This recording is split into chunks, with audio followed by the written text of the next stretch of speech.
Confesión de pecado, un sermón con 7 textos. Mi sermón de esta mañana se apoyará en 7 textos, y sin embargo, me atrevería a decir que no habrá ni 3 palabras diferentes en la totalidad de ellos, pues sucede que los 7 textos son todos semejantes, a pesar de que se encuentran en 7 diferentes porciones de la santa palabra de Dios. Sin embargo, necesito utilizarlos a todos para ejemplificar diferentes casos. Debo pedirles a los que trajeron sus Biblias que se refieran a los textos conforme los vaya mencionando. El tema del sermón de esta mañana será la confesión del pecado. Nosotros sabemos que esto es absolutamente necesario para la salvación. A menos que haya una verdadera confesión de corazón a Dios de nuestro pecado, no tenemos ninguna promesa de que encontraremos misericordia por medio de la sangre del Redentor. Mas el que confiesa los pecados y se aparta de ellos, alcanzará misericordia. Pero no hay ninguna promesa en la Biblia para el hombre que no confiese sus pecados. Sin embargo, como sucede con cada punto de la Escritura, hay un riesgo de que estemos engañados, y muy especialmente en el tema de la confesión del pecado.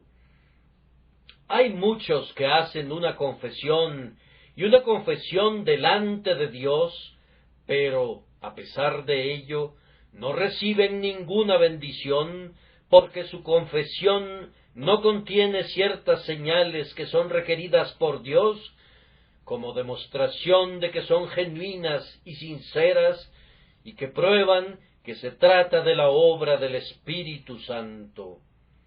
En esta mañana mi texto consta de 2 palabras: he pecado. En unos casos de 3, yo he pecado.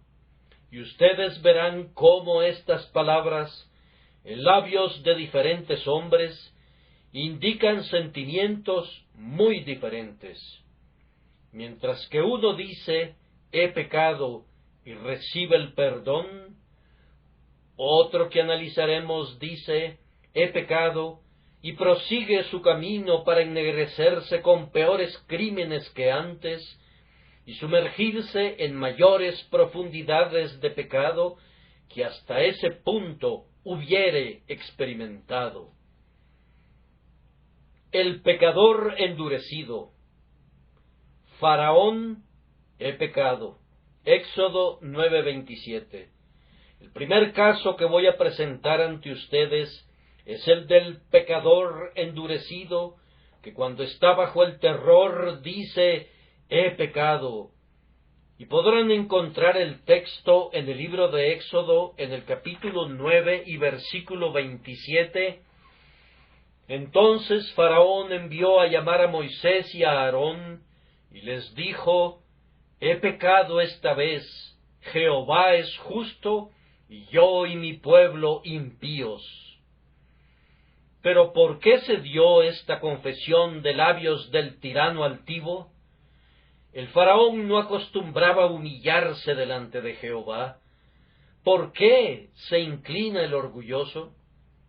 Ustedes podrán juzgar sobre el valor de su confesión cuando oigan las circunstancias bajo las cuales fue hecha. Y Moisés extendió su vara hacia el cielo, y Jehová hizo tronar y granizar, y el fuego se descargó sobre la tierra, y Jehová hizo llover granizo sobre la tierra de Egipto. Hubo pues granizo y fuego mezclado con el granizo, tan grande cual nunca hubo en toda la tierra de Egipto desde que fue habitada. Ahora, dice Faraón, cuando el trueno está retumbando a lo largo del cielo, y los relámpagos están prendiendo fuego al propio suelo, y el granizo está cayendo en grandes trozos de hielo, ahora, dice él, he pecado. Faraón no es sino un tipo y un espécimen de multitudes de personas de la misma clase. ¿Cuántos rebeldes empedernidos a bordo de un barco, cuando los maderos se ven forzados y crujen, cuando el mástil está roto y el barco es arrastrado por la corriente y azotado por el temporal, cuando las hambrientas olas abren sus fauces para tragarse al barco entero y a los tripulantes vivos, como son tragados los que descienden al Seol? ¿Cuántos marineros empedernidos han doblado su rodilla y con lágrimas en sus ojos han clamado: «He pecado»? Pero ¿de qué provecho y de qué valor fue su confesión? El arrepentimiento que nació en la tormenta murió en la calma.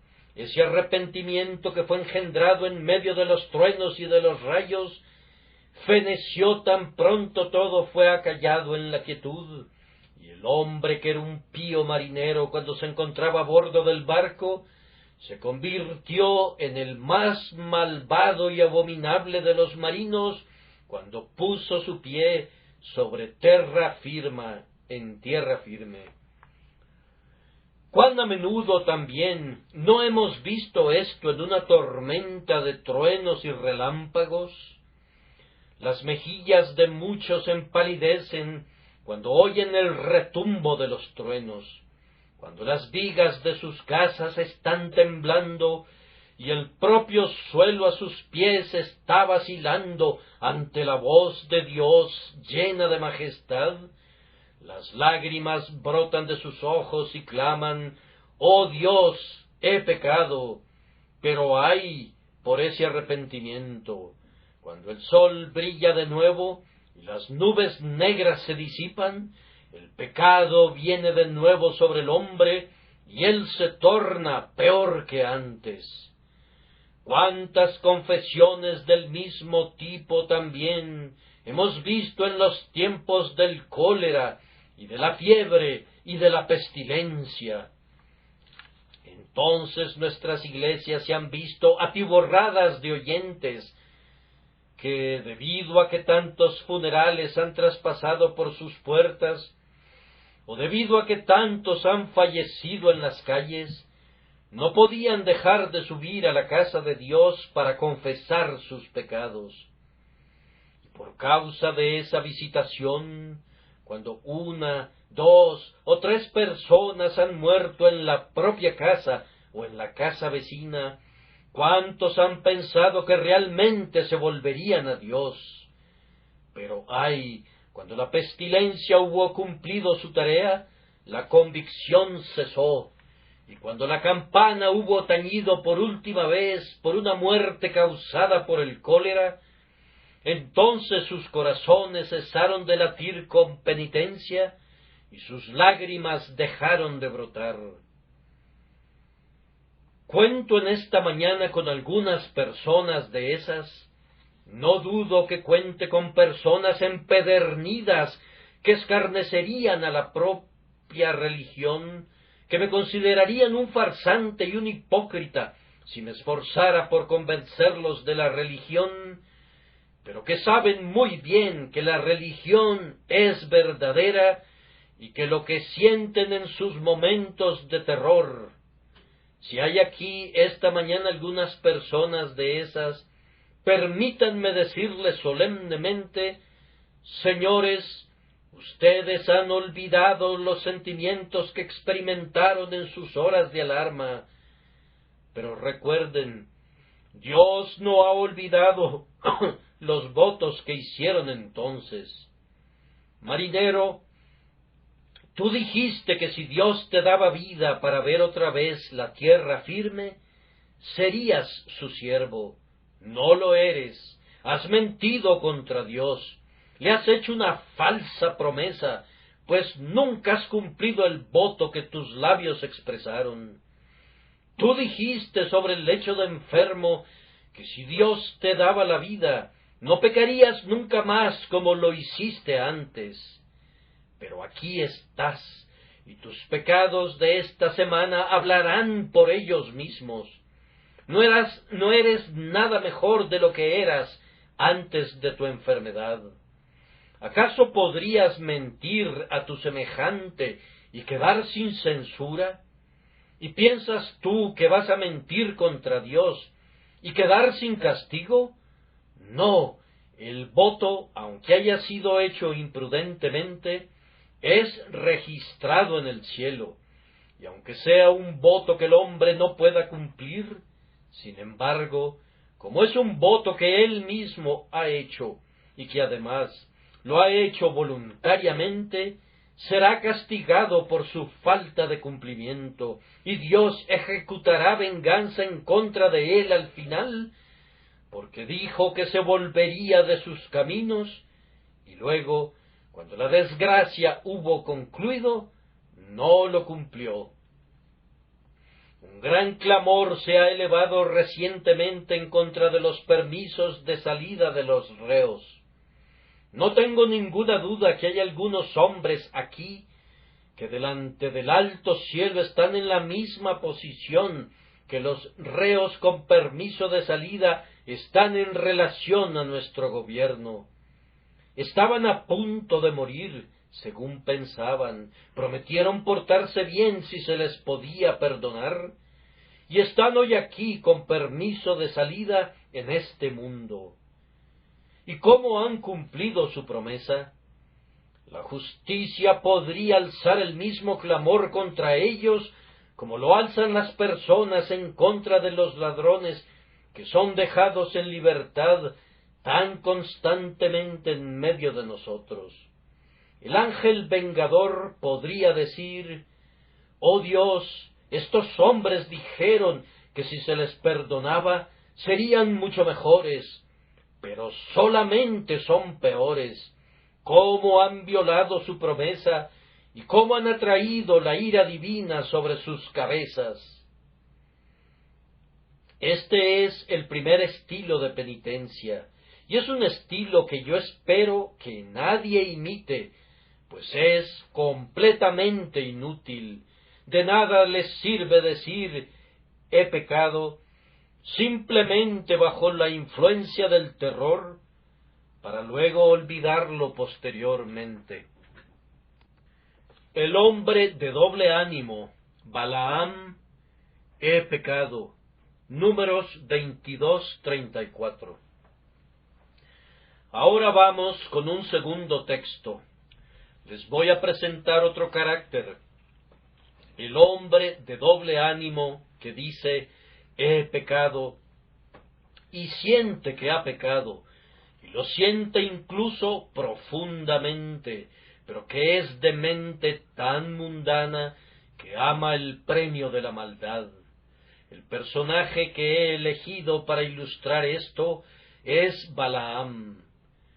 Vayan al libro de Números, al capítulo 22 y versículo 34. Entonces Balaam dijo al ángel de Jehová: «He pecado». «He pecado», dijo Balaam.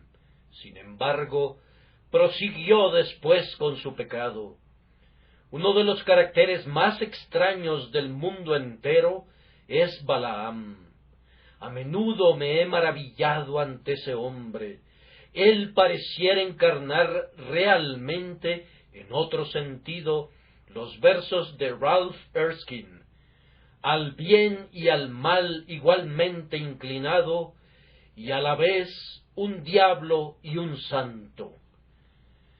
Pues realmente parecía ser ambas cosas.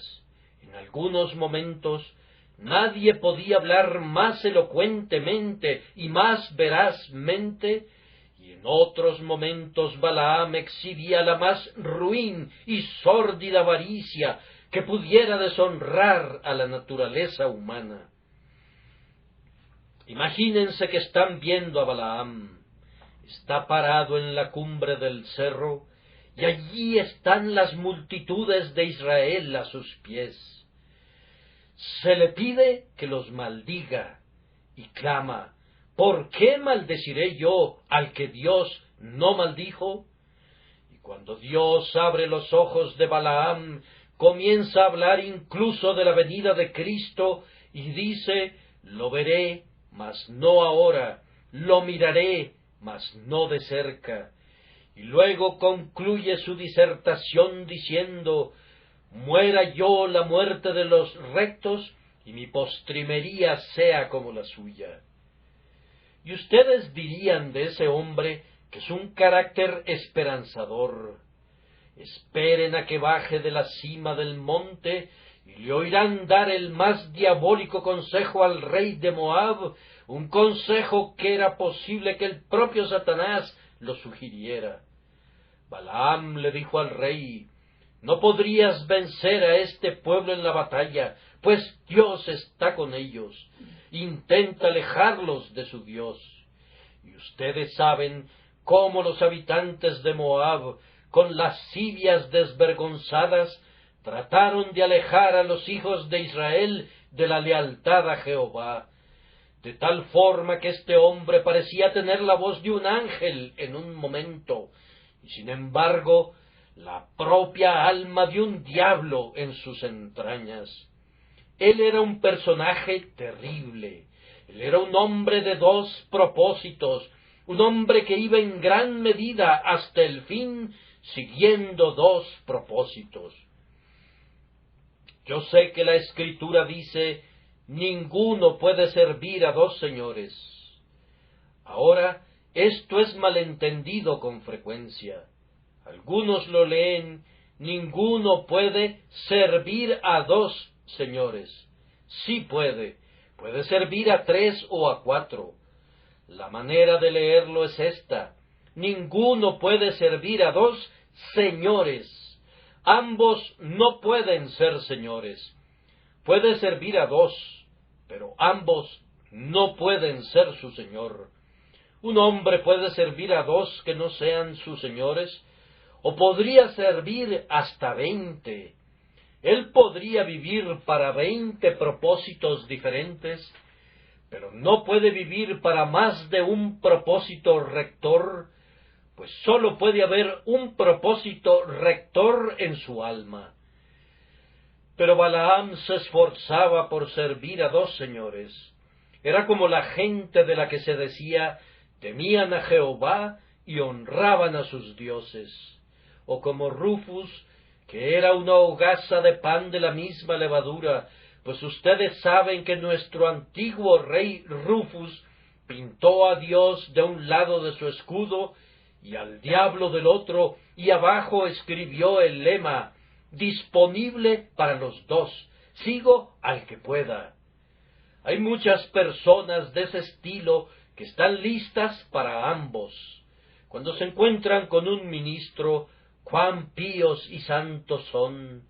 El día domingo esas personas son la gente más respetable e íntegra del mundo, según pensarías. En verdad, hasta afectan un amaneramiento al hablar, afectación que consideran eminentemente religiosa. Pero en los días de semana, si quisieras encontrar a los mayores pillos y tramposos, son precisamente algunos de esos hombres que son tan mojigatos en su piedad.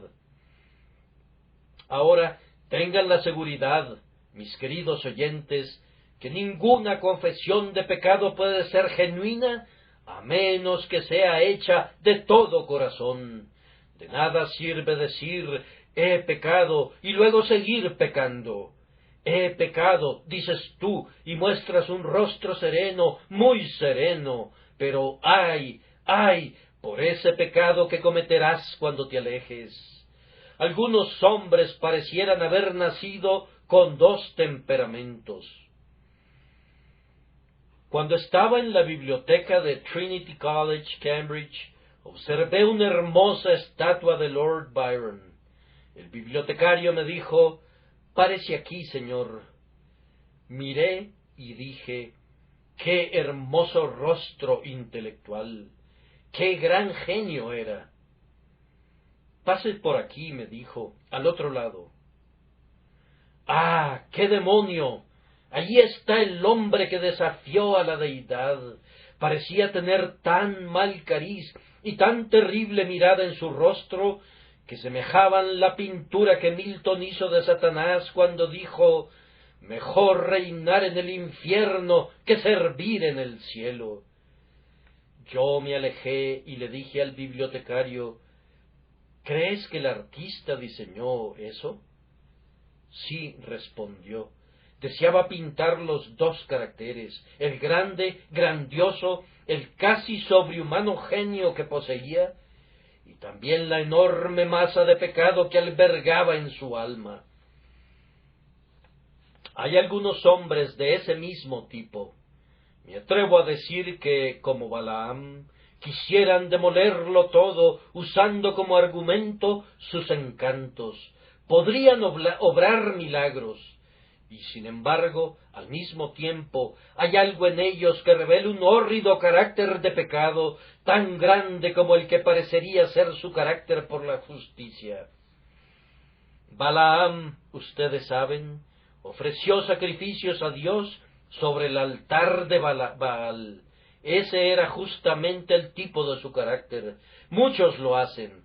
Ofrecen sacrificios a Dios en el santuario de Mamón, y aunque dan para la construcción de una iglesia y distribuyen a los pobres, en la puerta contigua de su despacho trituran al pobre por pan y exprimen la propia sangre de la viuda para poder enriquecerse. Ah, es inútil y vano que digas he pecado, a menos que quieras decirlo de todo corazón. Esa confesión del hombre de doble ánimo no sirve de nada. El hombre insincero. Saúl, he pecado. Primera de Samuel 15:24. Ahora un tercer carácter y un tercer texto. Lo encontramos en el primer libro de Samuel, en el capítulo 15 y versículo 24, yo he pecado. Aquí tenemos a un hombre insincero, el hombre que no es como Balaam, sincero hasta cierto punto en dos propósitos, sino el hombre que es exactamente lo contrario, que no tiene un punto prominente en su carácter del todo, sino que es moldeado permanentemente por las circunstancias que atraviesan sobre su cabeza. Saúl era un hombre así. Samuel lo reprendió y él dijo, yo he pecado. Pero no quiso decir lo que dijo, pues si leen el versículo completo, lo encontrarán diciendo, yo he pecado, pues he quebrantado el mandamiento de Jehová y tus palabras, porque temía al pueblo y consentía la voz de ellos, lo cual era una excusa mentirosa. Saúl nunca le temió a nadie, siempre estaba muy listo para hacer su propia voluntad. Él era un déspota, y justo antes había aducido otra excusa, que había salvado los novillos y las ovejas para ofrecerlos a Jehová, y por tanto ambas excusas no podían haber sido verdaderas. Ustedes recuerdan, amigos míos, que la característica más prominente del carácter de Saúl era su insinceridad. Un día sacó a David de su cama, como él pensaba, para matarlo en su casa. En otro momento declara, vuélvete, hijo mío David, que ningún mal te haré más.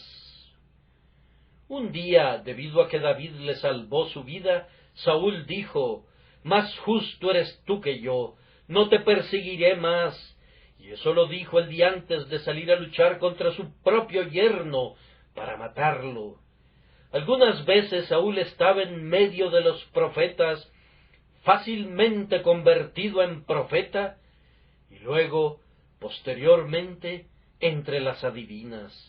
Algunas veces estaba en un lugar y luego estaba en otro lugar, siendo insincero en todo. ¿Cuántas de esas personas tenemos en cada asamblea cristiana?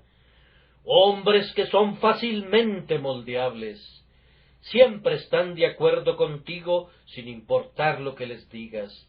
Tienen disposiciones afectuosas y muy probablemente una tierna conciencia, pero entonces la conciencia es tan notablemente tierna que cuando se toca cede y temes explorar más profundamente, sana tan pronto es herida.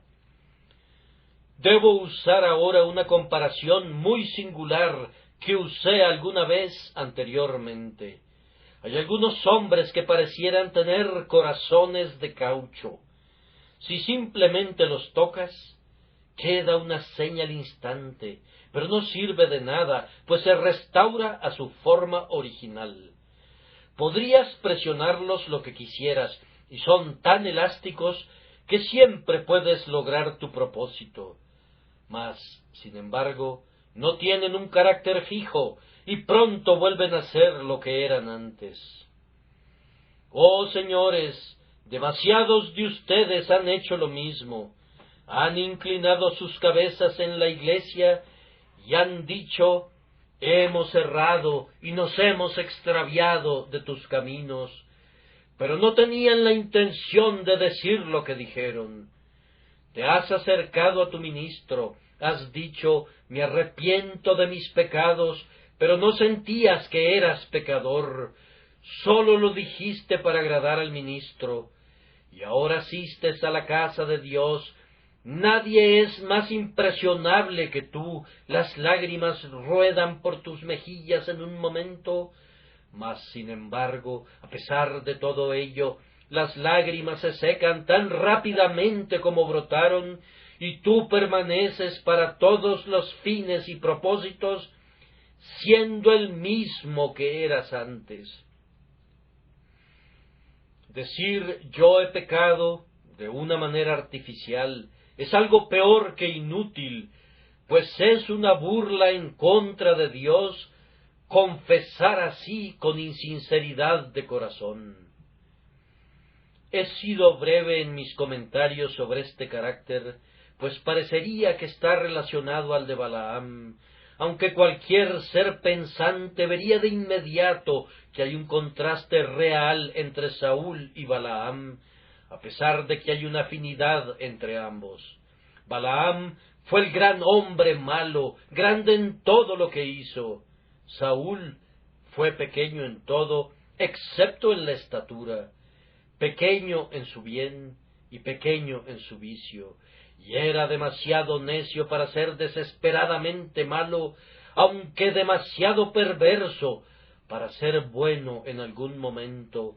Mientras que Balaam fue grande en ambos sentidos, fue un hombre que en un momento pudo desafiar a Jehová, y sin embargo, en otro momento pudo decir: aunque Balac me diese su casa llena de plata y oro, no puedo traspasar la palabra de Jehová mi Dios para hacer cosa chica ni grande. El penitente dudoso. Acán: yo he pecado. Josué 7:20.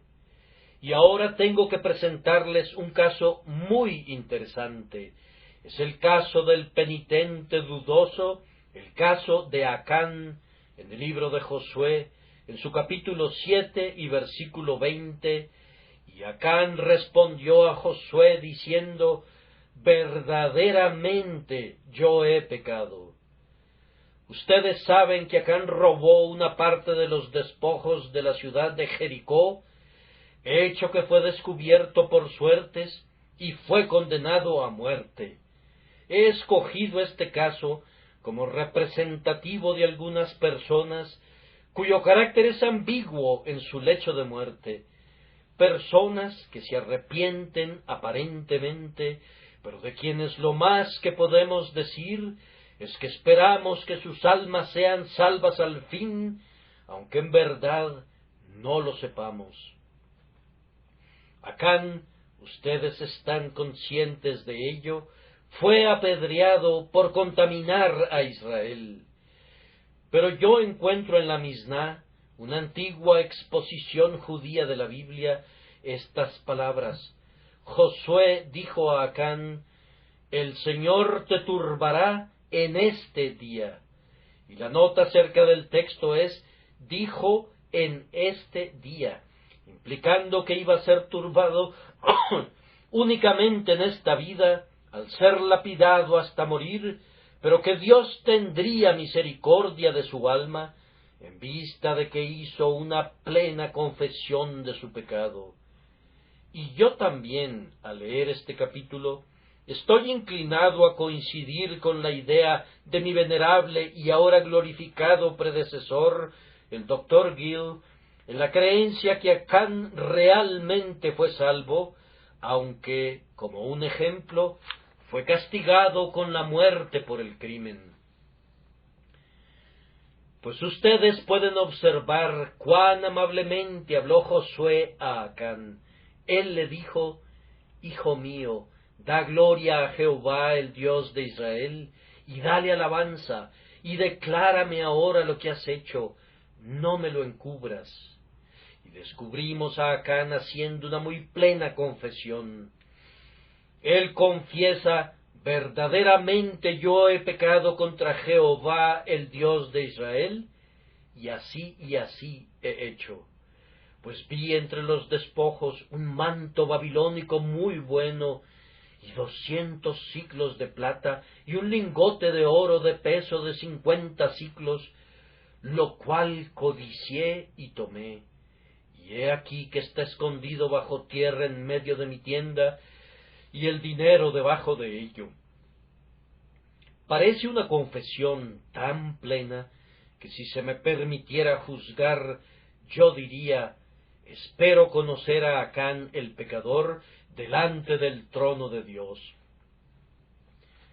Pero encuentro que Matthew Henry no comparte esa opinión, y muchos otros expositores consideran que de la misma manera que su cuerpo fue destruido, también lo fue su alma. Por tanto, he seleccionado su caso como representativo de un dudoso arrepentimiento.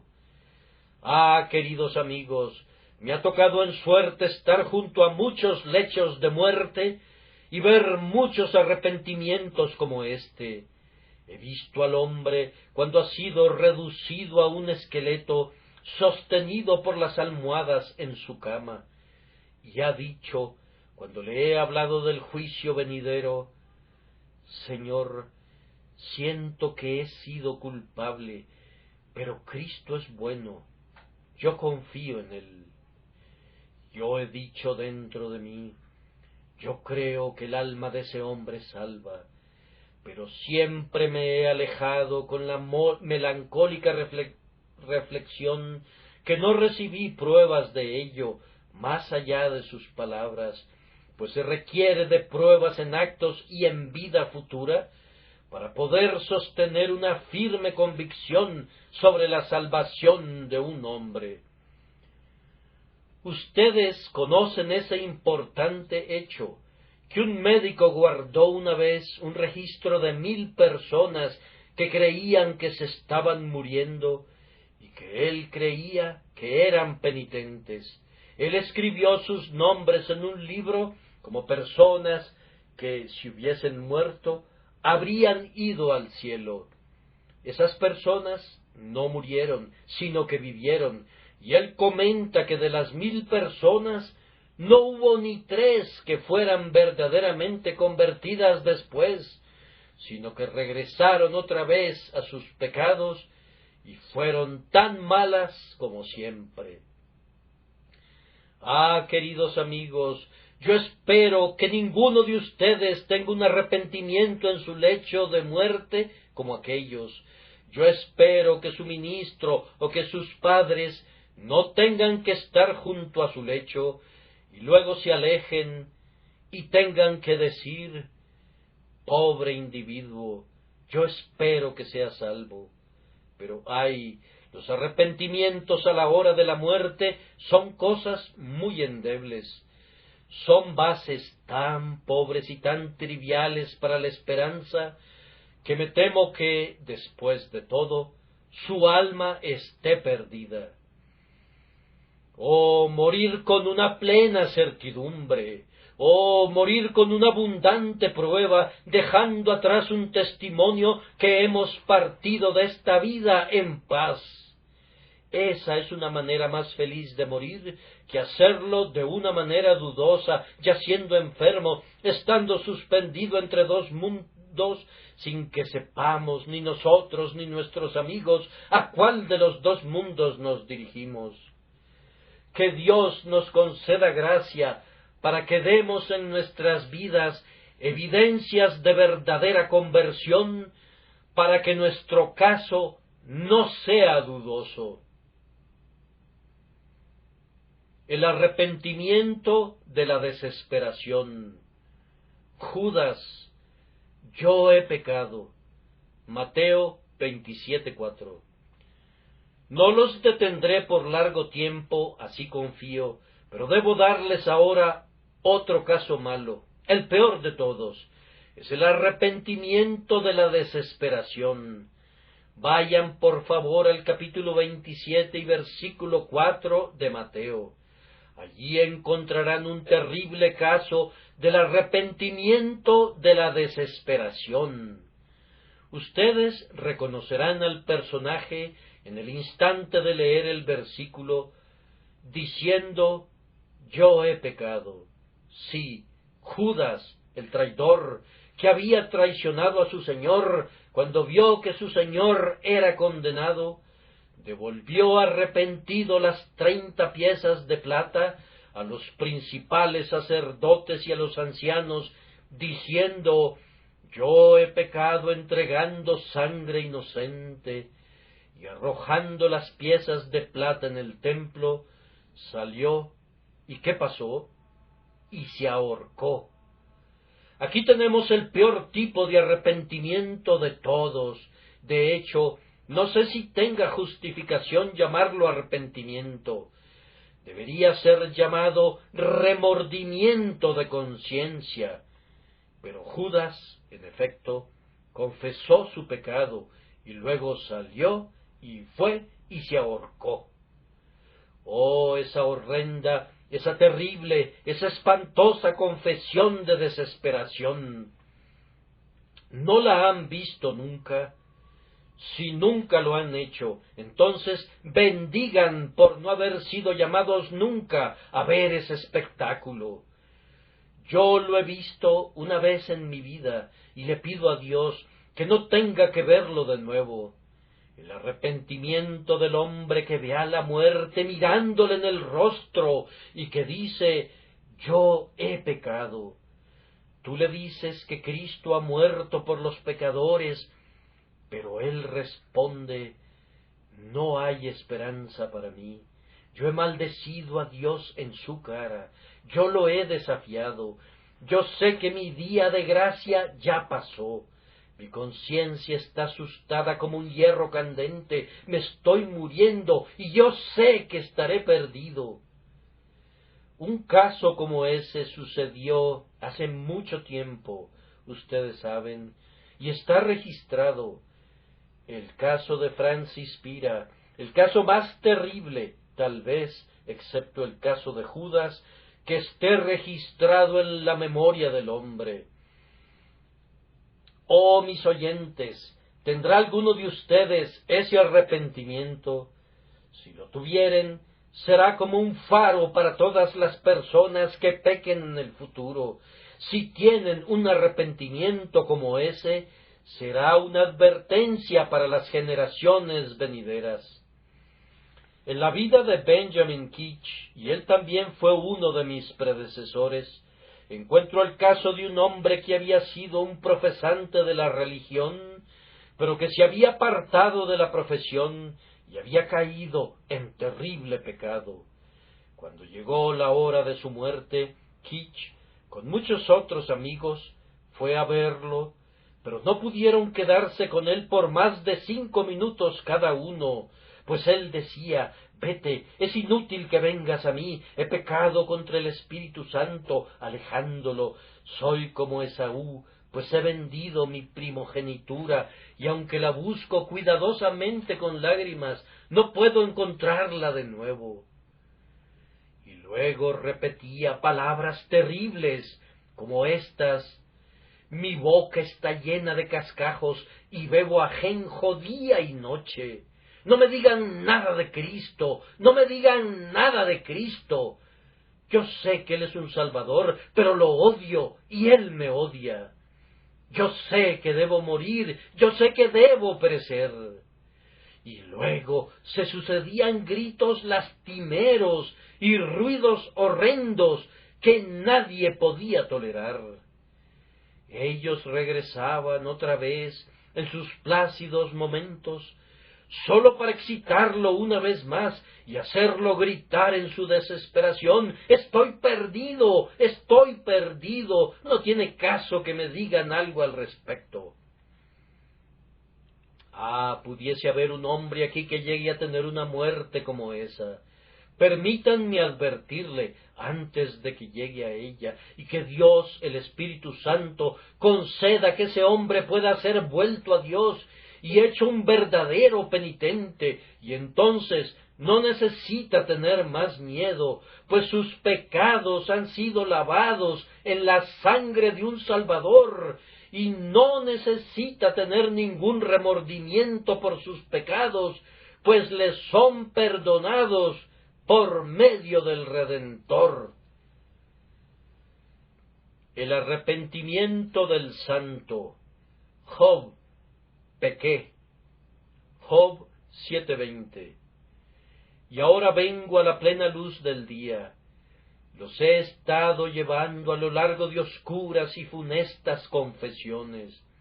No los detendré allí por más largo tiempo, sino que los llevaré a las dos buenas confesiones que les he leído. La primera es la de Job, en el capítulo 7 y en el versículo 20. Pequé, ¿qué te haré, oh guarda de los hombres? Este es el arrepentimiento del santo. Job era un santo, pero había pecado. Este es el arrepentimiento del hombre que ya es un hijo de Dios, que ha experimentado un aceptable arrepentimiento delante de Dios. Pero como tengo la intención de reflexionar sobre esto en el sermón de la noche, voy a dejar este tema para no cansarlos. David fue un espécimen de este tipo de arrepentimiento, y quisiera que estudiaran cuidadosamente sus salmos penitenciales, cuyo lenguaje está siempre lleno de humildad llorosa y sincera penitencia. La confesión bendita: el hijo pródigo: he pecado. Lucas 15:18. Llego ahora al último caso que voy a mencionar. Es el caso del hijo pródigo. En Lucas 15:18 encontramos que el hijo pródigo dice: «Padre, he pecado». Oh, aquí tenemos una bendita confesión. Aquí tenemos aquello que demuestra que un hombre es un carácter regenerado. «Padre, he pecado». Permítanme pintar la escena. Allí está el hijo pródigo. Él ha huido de un buen hogar y de un padre amoroso, y ha consumido todo su dinero con rameras, y ahora no le queda nada. Acude a sus antiguos compañeros y les pide ayuda. Ellos se burlan de él hasta el escarnio. «Oh», dice él, «ustedes han bebido mi vino por largo tiempo. Siempre he sido el que paga todas sus francachelas. ¿Acaso no me podrían ayudar?». «Lárgate de aquí», le dicen, y lo echan de sus casas. Él acude a todos sus amigos con quienes se ha asociado, pero ninguno le da nada. Finalmente un cierto ciudadano de aquella tierra le dijo: «Necesitas hacer algo, ¿no es cierto? Pues bien, ve y apacienta mis cerdos».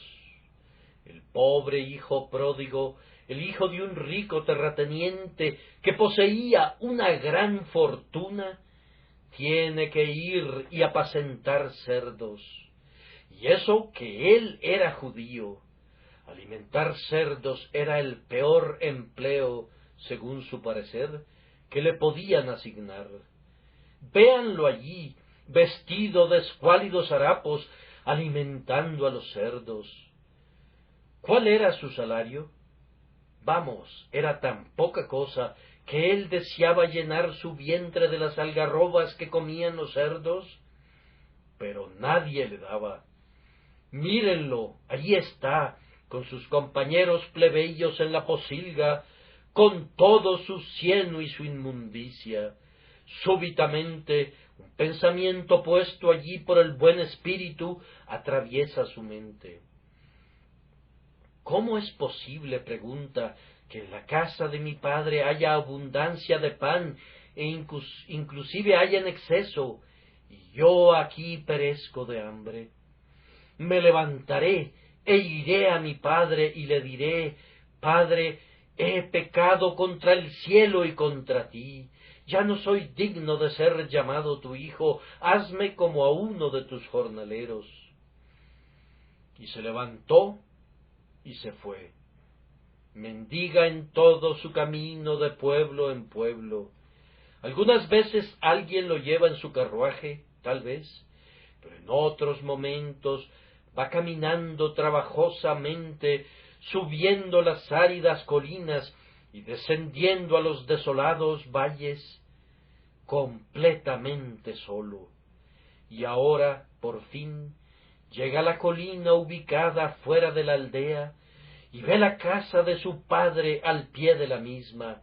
Allí está el viejo álamo frente a la casa, y allá están los promontorios alrededor de los cuales él y su hermano solían correr y jugar, y ante el espectáculo de la vieja casa solariega, todos los sentimientos y las asociaciones de su antigua vida se le vinieron de golpe, y las lágrimas rodaron por sus mejillas, y casi estaba a punto de salir huyendo otra vez. Dice: me pregunto si mi padre ha muerto, y me atrevería a decir que a mi madre se le destrozó el corazón cuando me fui lejos. Siempre fui su favorito, y si alguno de ellos vive, no me querrá ver nunca.